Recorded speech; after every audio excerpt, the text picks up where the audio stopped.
il y a quelqu'un qui doit rentrer dans ta vie. Je sais de quoi je parle. Il y a quelqu'un qui doit rentrer dans ta vie. Quand tu pries, Dieu ne t'envoie pas des anges qui s'envolent. Dieu t'envoie des anges qui marchent. C'est pourquoi la réponse à la prière d'un homme, c'est l'apparition d'un homme. Quand tu cherches Dieu, il t'envoie quelqu'un. Abraham suivait Dieu qui était invisible, mais pour lui donner Isaac, il lui a donné des visiteurs visibles. 3 voyageurs sont venus chez lui. L'année qui a suivi, il a eu enfant. Vous devez comprendre que Dieu ne viole pas le protocole de la terre. La terre appartient aux hommes. Donc Dieu fait tout sur terre en passant par l'homme. C'est pourquoi même pour sauver l'humanité, il fallait qu'il se fasse homme. Parce que Dieu ne peut pas faire quelque chose dans ta vie sur terre sans passer par un homme. C'est pourquoi j'ai dit, il te faut Pierre. Il te faut Pierre. Quelqu'un dit, il te faut Pierre. Quelqu'un dit, il te faut Pierre. J'ai dit, la seule manière pour ne pas qu'on t'avale, il faut grossir. Plus tu grossis, que tu es plus gros que la gorge des serpents qui veulent t'avaler, plus ils vont tourner autour de toi sans t'avaler. Qui me comprend? Qui me comprend? C'est vrai ou bien c'est faux? Dis à ton voisin, il faut grossir.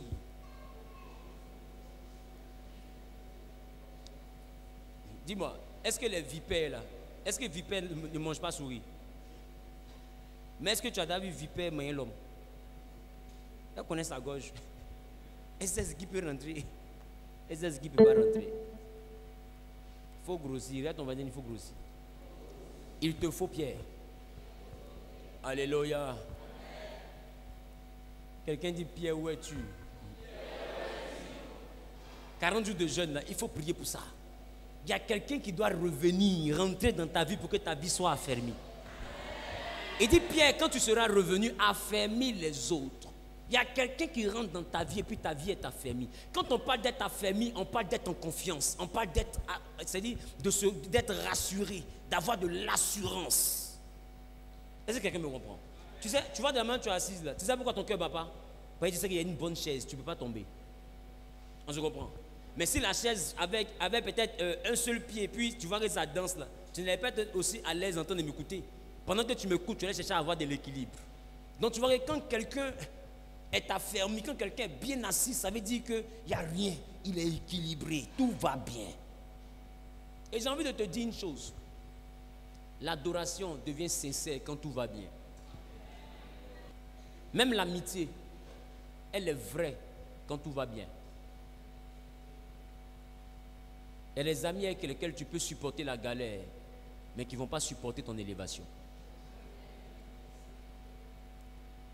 Il y a des amis, vous êtes ensemble dans le célibat, comme si c'est ONG.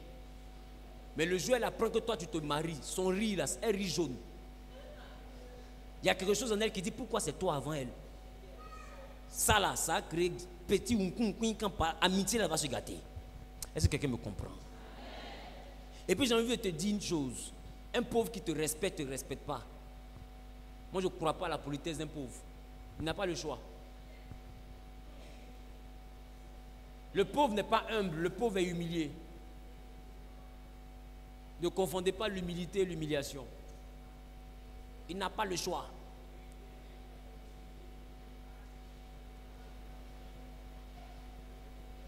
Tu veux voir si quelqu'un te respecte? Laisse-le devenir riche. Quand tu as l'argent, il a l'argent. Tu as la maison, il a la maison. Tu as la voiture, il a la voiture. Tu as la femme, il a la femme. Tu voyages, il voyage. Tout ce que tu as là.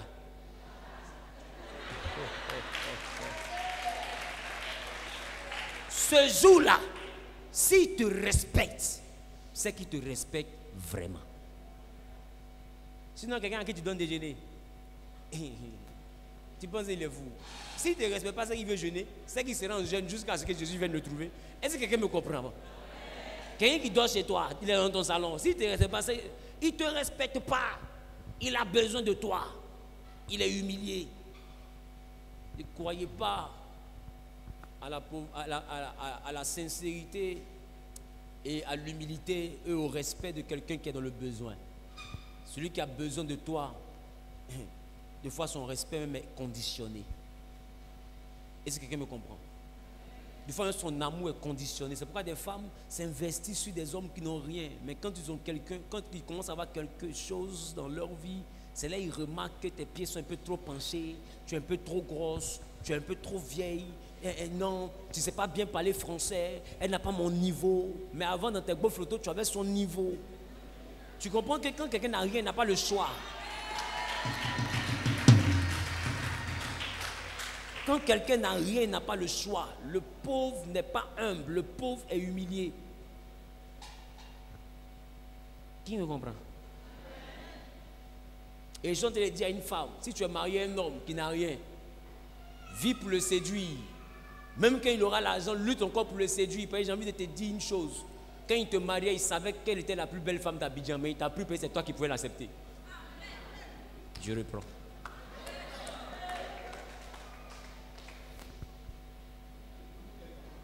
Je reprends, mais j'accélère. C'est pourquoi remarquez bien, quand vous finissez de souffrir, quand ça commence à venir, et que ça commence à venir, et que ça commence à venir, petit défaut, on veut te chasser. Qui a remarqué ça? Petit par là, mais tes barrages sont jamais loin de la porte. Je donne un conseil à une femme. Peut-être qu'elle va penser que c'est de l'esclavagiste, mais ce n'est pas de l'esclavagisme, c'est un principe qui rend heureux. Quand tu es dans un foyer, il y a deux choses que tu dois faire comme choix. Soit tu fais le choix d'avoir raison, ou tu fais le choix d'être heureuse. Qui comprend ce qu'il y a dit là? Soit tu fais le choix d'avoir raison, ou bien tu fais le choix d'être heureuse. Parce que j'ai envie de te dire, si tu as raison sur ton mari, la honte va faire qu'il va te chasser. Est-ce que tu me comprends? Bon, j'ai parlé, tu as parlé. Devant les gens, c'est moi qui ai tort. Effectivement, j'ai honte. Mais pour enlever ma honte là, je ne veux plus de toi, voilà. Point. Bah chérie, tu fais comment? C'est pas où vous commencez à pleurer. Qu'est-ce qui a gâté ton foyer? C'est j'ai raison. Est-ce que quelqu'un me comprend? Et c'est ça aujourd'hui, beaucoup de femmes ne veulent pas avoir tort. Mais si tu ne veux pas avoir tort, c'est que tu sacrifies ton bonheur, maman. Quand la Bible parle de soumission, la Bible ne veut pas dire que tu n'es rien. La Bible veut dire que tu peux parler, mais il faut préférer ne pas parler pour que tout aille bien.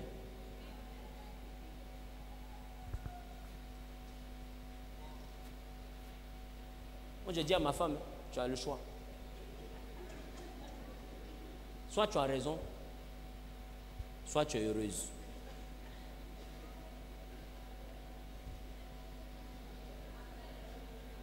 Soit tu as raison, soit tu es heureuse. Mais tu ne veux pas avoir les deux en même temps. Et quand tu sais que tu as vu, il faut écouter. La vérité est dans la bouche des enfants. Qui sait ce que l'enfant a déjà entendu quelque part? Écoutez. Et chez moi à la maison, ça marche bien. J'ai raison.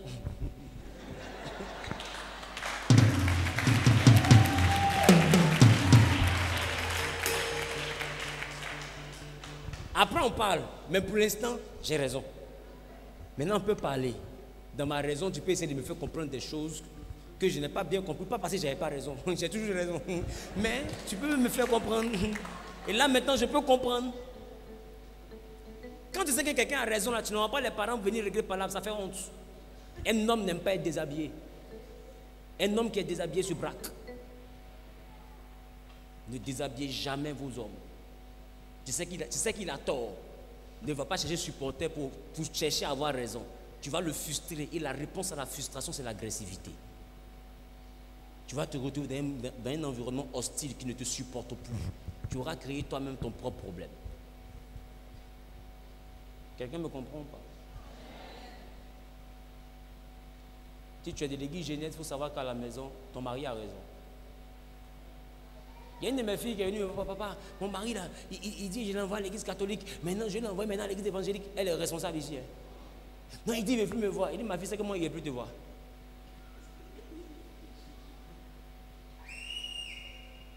Reste à la maison. Être ma fille spirituelle, ça ne veut pas dire que tu es dans ma maison. Pousse là-bas. Ça fait combien de temps elle ne vient pas? Ça fait au moins 5 mois, 6 mois. qu'elle ne fréquente plus l'église, elle ne vient pas au culte. Mais elle s'est dit, mais son mari dit, il ne veut pas la voir. J'ai dit, ton mari dit, il ne veut pas te voir, moi je ne veux pas te voir. Parce que le chef de la maison, c'est le mari, ce n'est pas le pasteur.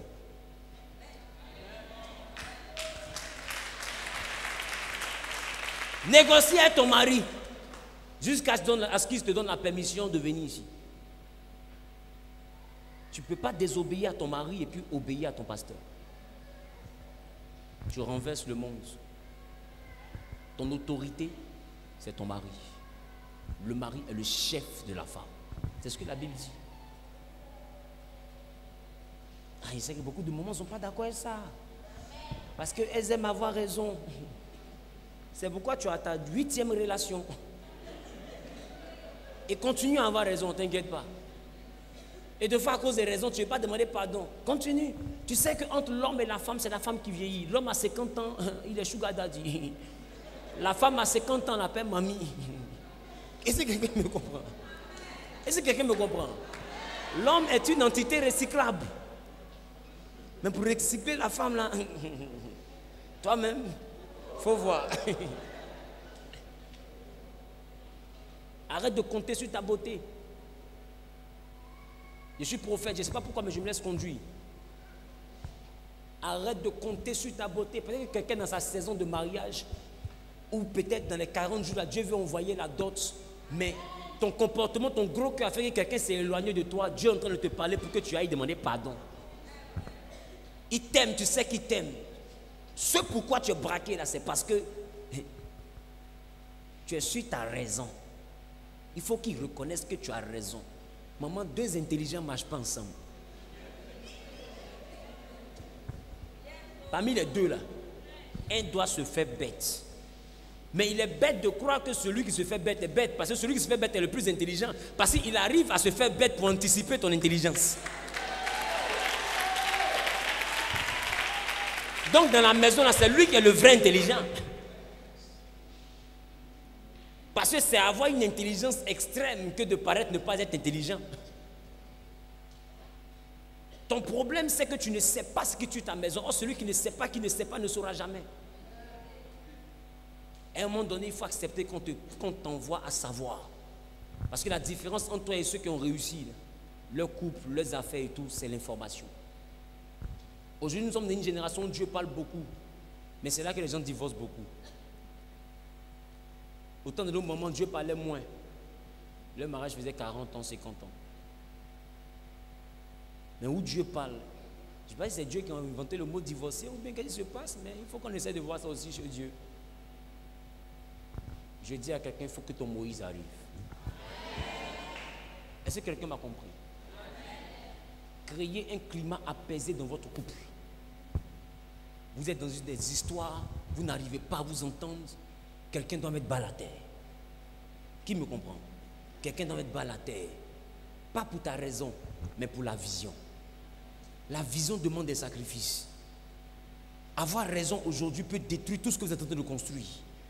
Vous allez vous braquer, ne plus vous parler. Dans la séparation, ne vous parlez plus. Quelqu'un va rentrer dedans. Et puis un coup maintenant, voilà, Nina est rentrée. Vous-même maintenant, pour enlever Nina, Nina a fait des reins. Elle a fait autre chose. Nina a compliqué le débat. Nina est dehors là-bas. C'est compliqué. Le monsieur là ne vient plus à la maison. Te voici maintenant, voilà affaire là. Eh, Brisio. Tu commences à faire jeune. Parce qu'un jour, tu as voulu avoir raison. Remarquez, ce qui tue les couples aujourd'hui, c'est l'orgueil. Chacun veut avoir raison. Vous savez, le problème, c'est que vous ne savez pas s'aimer sur ce genre de trucs-là. Si vous ne savez pas. En tant que je suis venu pour t'aider à avoir un bon mariage, viens me faire offrande, je vais prophétiser. C'est pas grave, il faut garder ton argent. Alléluia. Fais le choix. Amen. Chercher à se marier, c'est accepter de faire la place à l'autre. Et chercher à se marier pour une femme, c'est accepter avoir un chef. Accepter avoir un chef. Accepter avoir un chef. Dans une maison, là, dans une entreprise, il y a le directeur. C'est ça, non? Mais le directeur, là, il ne dispose pas des biens de l'entreprise comme il veut. Parce que des fois, le directeur n'est pas le propriétaire. Est-ce que quelqu'un me comprend? Est-ce que quelqu'un me comprend? Il est important de savoir donner de la valeur à ton mari. Aujourd'hui, les femmes, vous êtes les premières évangélistes. Je vous assure que si vous vous comportez bien, vos maris vont se convertir sans effort. Mais le problème, c'est que des fois, vous êtes à couteau tiré. Est-ce que quelqu'un me comprend? J'ai dit une seule femme a fait sortir toute la Samarie. Une seule. Il y a combien de femmes ici? C'est-à-dire que toi, si tu peux faire sortir, toi, Bobo. Tout Yopougon peut venir ici à cause d'une seule femme. Vous avez une capacité extraordinaire. Tu dois comprendre une chose. Toi et ton mari, vous ne verrez jamais les mêmes choses. Lui, il est équipé pour avoir des projets. Toi, tu es équipé pour voir la réalité. Ne cherche pas à l'envoyer à voir la réalité. Et aussi, homme, ne cherche pas aussi à envoyer ta femme à voir les projets. Parce que là où tu vas dire à ta femme, dans 2 ans, on aura 3 terrains. Elle dit, mais en attendant, on n'a pas payé CIE. Mon mari, dans 2 ans, il n'y a pas de problème, mais le gaz est fini. L'homme, c'est ça, l'homme, c'est le rêveur de la maison. Qui me comprend? Chacun a son rôle. Il faut qu'un guette le futur, il faut qu'un surveille le présent. C'est la femme qui surveille le présent. Est-ce que quelqu'un me comprend?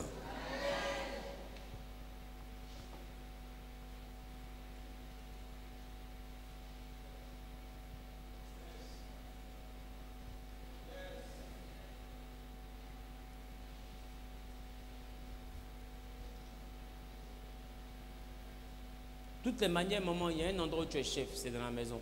La maison t'appartient. Les enfants t'appartiennent. Le personnel de maison est livré entre tes mains. Tu dis essuyer là-bas et puis on essuie. Je ne sais pas si on se comprend. Chauffer l'eau, on chauffe. Qui me comprend? Donc il y a un endroit où tu regardes. La femme sage bâtit sa maison. Il n'y a que l'insensé qui la renverse de ses propres mains. C'est-à-dire que c'est ton comportement qui gâte ton foyer. Je ne sais pas, mais je ne parle pas par inspiration, je parle par inspiration.